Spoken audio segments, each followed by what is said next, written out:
Hello, hello, Foxtrot 4 Hotel Whisky Novembre F4 HWN. J'espère que vous allez bien. Journée ensoleillée aujourd'hui sur Paris, donc le WX est plutôt sympathique, ça fait plaisir. On va peut-être pouvoir commencer à sécher un peu. Je vous retrouve pour une petite vidéo pour évoquer un sujet un peu particulier qui concerne le firmware installé d'usine sur les UV K5 99. Mais au préalable, je tenais tout de même à toutes et tous vous remercier pour votre mobilisation suite à ma précédente vidéo. Toute la semaine, j'ai pu constater que le nombre d'étoiles, de watch et de fork avait énormément augmenté. Donc c'est très très sympathique de votre part et je vous en remercie vivement. Je pense que ça va contribuer à mieux faire connaître le firmware que je développe et peut-être à faire bouger un peu les choses. Donc merci encore une fois à vous, ça fait énormément plaisir. Donc j'en reviens donc à l'UVK5 99. Donc de quoi on parle? Je vais vous montrer ça sur la chaîne de F5 SVP. Si vous n'êtes pas abonné d'ailleurs à sa chaîne, je vous encourage à le faire parce que c'est une chaîne qui parle de radio, qui parle de l'UVK5, mais pas que. Donc c'est vraiment une chaîne orientée radio.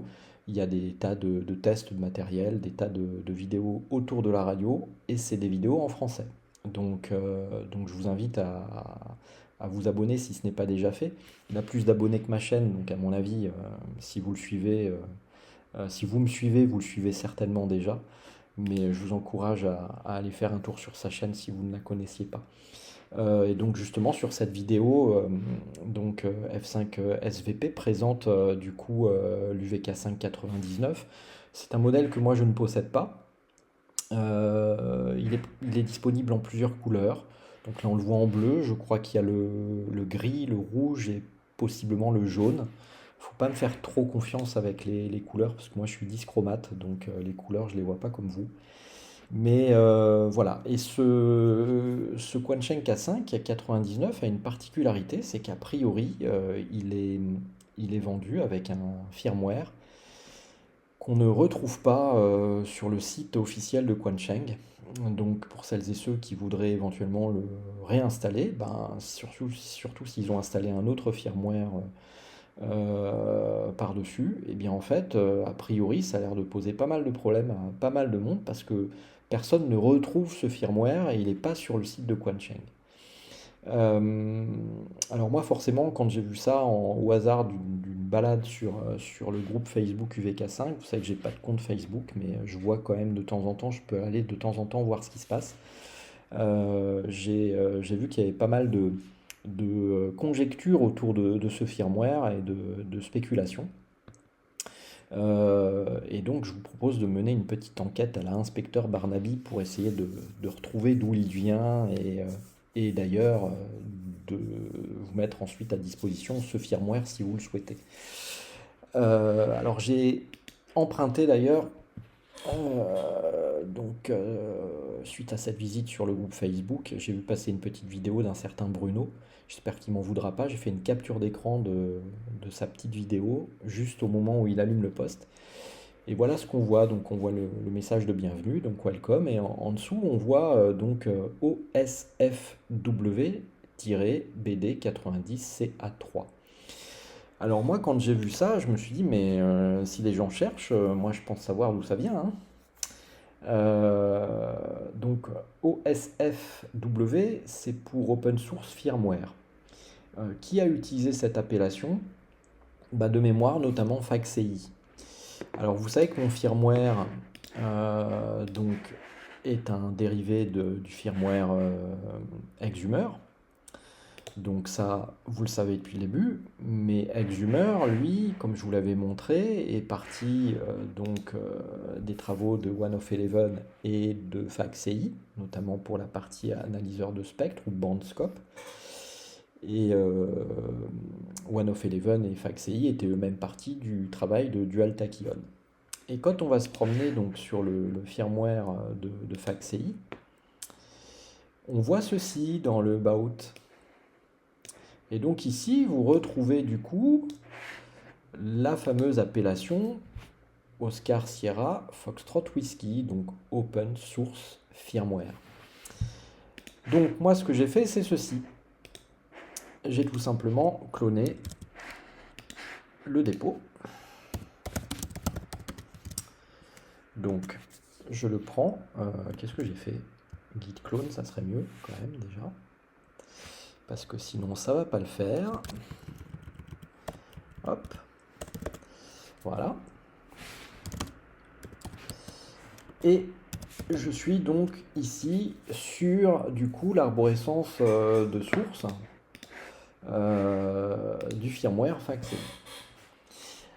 Alors, sans rentrer dans les détails, tous ces firmware, le mien aussi, si on est sur GitHub, c'est parce qu'on utilise un outil particulier qui s'appelle Git et qui est ce qu'on appelle un outil de versionning. Ça permet quoi? En fait, à chaque fois qu'on fait une modification au niveau du code, on enregistre ces modifications et tout est historisé. Ce qui fait qu'on peut retrouver qui, quand et quoi, en fait, c'est-à-dire à quelle date on a fait telle modification et pourquoi faire et qui l'a fait, etc., etc. Donc je vais vous montrer à quoi ressemble un log. Donc si je regarde le git log de cette arborescence de code, eh bien vous voyez ici très clairement donc l'auteur, Michael Yudin, les dates. À chaque fois, ce qu'a apporté comme modification par une petite phrase, donc ce dernier commit. Et donc chaque commit a un numéro que vous voyez ici et qui est un numéro en hexadécimal. C'est une clé, c'est ce qu'on appelle un hash. Et c'est un numéro qui va garantir l'unicité de ce commit. Alors ce qu'il faut savoir, c'est que on a tout un tas de commandes et on a notamment une commande qui s'appelle git show. Et moi, je suis quasiment sûr que ce que vous voyez ici, le BD90CA3, c'est le morceau justement d'un commit. Et donc, on va s'en assurer très rapidement. Donc, c'est Bravo Delta, ok. Donc, ça commence par BD. Et si je complète, voilà, qu'est-ce que je vois? Eh bien, je vois un BD90 CA3. Il est là. Il date au passage d'il y a 7 mois. Donc, ce qu'on va faire tout simplement, c'est pas un hasard hein, si on retrouve ce commit. Il n'y a pas de hasard possible. Ça serait vraiment pour retrouver le même numéro que ce qu'on voit sur l'écran ici. Voilà. Donc, on va tout simplement se placer dessus.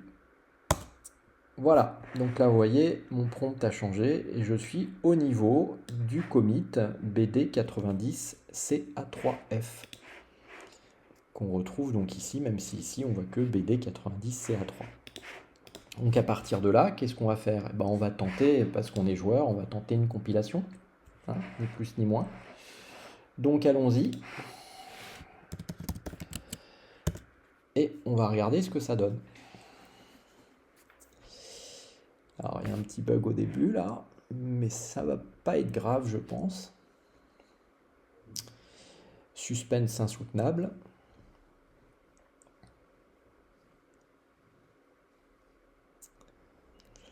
Pour l'instant, ça se passe bien. On espère que ça se passera bien jusqu'au bout.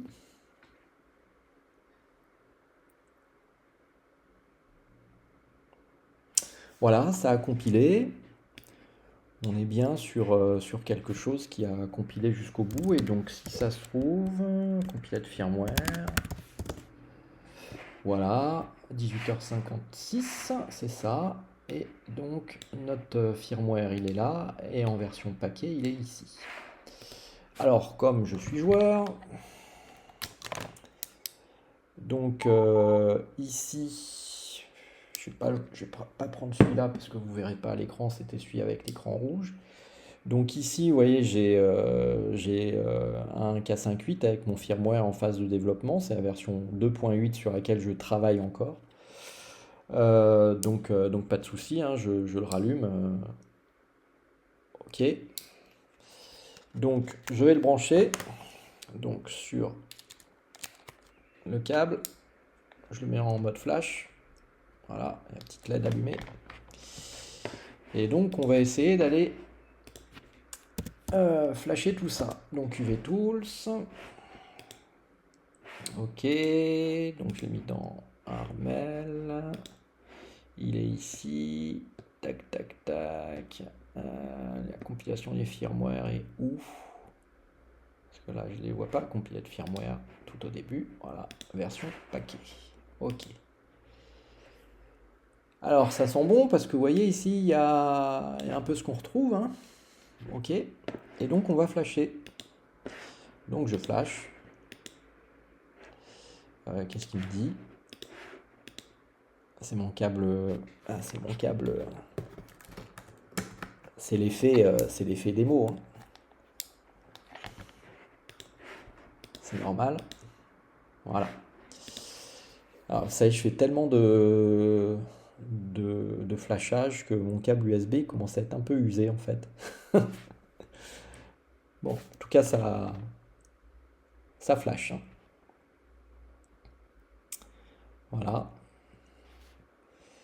Et donc, on va voir ce qui s'affiche quand ça redémarre. Ah, ça pique un peu les yeux déjà, parce que c'est, je sais pas ce que c'est ce truc. Alors, de mémoire, il y a un menu Peon Message aussi, voilà, qui est pour l'instant qui est en full.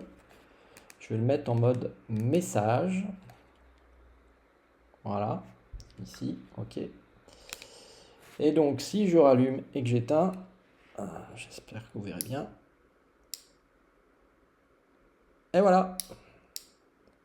Vous avez votre firmware exactement dans la configuration, en tout cas, de la photo que j'ai prise sur Facebook. Voilà. Alors, il parle chinois, je crois, par défaut. Hein. Voilà. Donc, voilà, mystère réglé. Alors, je sais pas, je vous mettrai dans la description, je vous mettrai un lien pour récupérer cette version compilée si vous le souhaitez. Donc c'est ni plus ni moins en fait qu'un firmware qui est tiré des travaux de FACSI. Firmware qui doit dater du coup de 7 mois. Si je regarde le dernier commit, du coup il date du 17 octobre à 14h26. Voilà. Donc voilà, il n'y a pas plus de mystère que ça. J'en profite du coup pour vous donner quelques petites nouvelles sur la version 2.8. Je continue de travailler dessus. Je travaille aussi pas mal à préparer la suite. Parce que là, en fait, ben, vous le savez, il reste de moins en moins de place mémoire. Et j'en ai parlé un peu à certains sur les issues GitHub. Mon approche, en fait, risque d'être de assez rapidement sortir non pas une, mais deux versions du firmware. Il y aura une version où vous aurez le bandscope qui sera, l'analyseur de spectre qui sera conservé, mais pas la FM. Et une autre version sur laquelle vous aurez la FM broadcast, mais pas l'analyseur de spectre. Pourquoi j'ai pensé à cette solution? Parce qu'en gros, si vous voulez, la broadcast FM pèse en gros aux alentours de 4 kg en mémoire. L'analyseur de spectre pèse en gros aux alentours de 5 kg en mémoire. Et je me dis, d'après ce que je ressens dans les commentaires, ceux qui sont attachés à la broadcast FM n'utilisent quasiment jamais de bandscope. Et inversement, ceux qui sont plus orientés applications radio hardcore, dont moi je fais partie, je suis radio amateur, hein, je suis pas là pour écouter rire et chanson, mais bon, ben en fait on n'utilise pas la FM. Donc l'idée ça serait du coup de faire deux versions, une avec le bandscope, l'autre avec la broadcast FM, chacun choisira. Et du coup ça laissera à peu près du coup aux alentours de 4 kg de mémoire, de libre, pour pouvoir développer d'autres petites choses à gauche ou à droite. Alors bien évidemment, par exemple sur la version avec bandscope, ça me permettra par exemple d'ajouter l'affichage des canaux quand on est sur le bandscope. Je l'ai déjà fait d'ailleurs.